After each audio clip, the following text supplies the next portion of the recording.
This coronavirus has a lot of us on edge right now. It's why we're talking about anxiety, and we're also going to share ways to talk to our kids about this because they have so many questions. Yeah, this is so important. So this morning we're joined by Dr. Carney, the Chief Medical Officer at Magellan Health. I want to point out you're an internist and a psychiatrist, which is very fascinating, but also you're seeing this from all different perspectives. So what are you observing right now?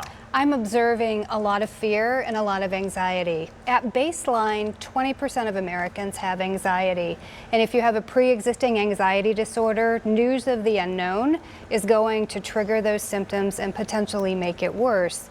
For those of us who don't have anxiety, we are getting constant information coming to us, a lot of unknown in the science, a lot of unknown in how it's being managed, and all of that serves to trigger anxiety. When you talk about triggering anxiety, and a lot of people who are already dealing with this, and we don't want to be all about gloom and doom. We want to give you some solutions. So how do we deal with this on an individual basis? On an individual basis, look at your own risk levels. If you're young and otherwise healthy, you'll probably get this and do just fine. Most people, even those who are older and may have other conditions, are still doing just fine. The mortality rate is still low. So look at the full picture, not just what we're hearing on the news cycle. The second thing, take care of yourself. Don't stop living.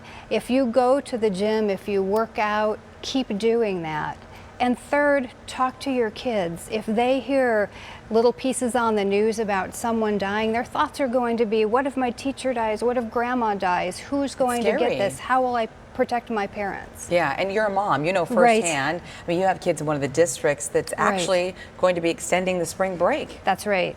And I think when we talk to the kids about this, we have to be really honest with them. And when they're out next week, keep them on their schedules. Make them go to bed on time, make them get up on time, let them have their meals, give them activities other than the screen. I wanted to ask you this too, as a psychiatrist, I mean, what if you do find yourself sort of in the throes of the anxiety? Is there any techniques you suggest to kind of maybe ground someone a little bit or kind of get them back into what the moment is presenting? In containment. Yeah. Right, so one of the things that anxiety does is it makes you fear and have a difficult time controlling those fears.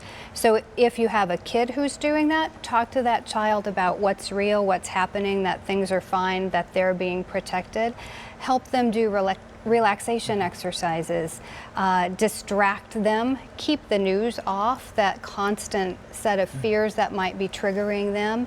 And again, good diet, good exercise, good sleep for the kids. It will help them a lot. I like what you said too. Just talk to them. Don't talk around them about this. If they are seeming as though they're feeling anxious, just visit with them about it so that they have a way to process. Yeah, and I think too for people in general, just to let them know their feelings are validated, right? Right, absolutely. And that they're heard and listened to. Absolutely. There's so much that's unknown right now, and the best service we can do is to stick to the facts and follow the direction that's being given us. Don't hoard, don't rush to Costco, 2 weeks supplies, make sure you have what you need, and stay well yourself. Right? Live. All right, Dr. But Carney, take those thank you precautions. for being Thank you so much for Magellan Health. We appreciate everything you said. Very fascinating conversation.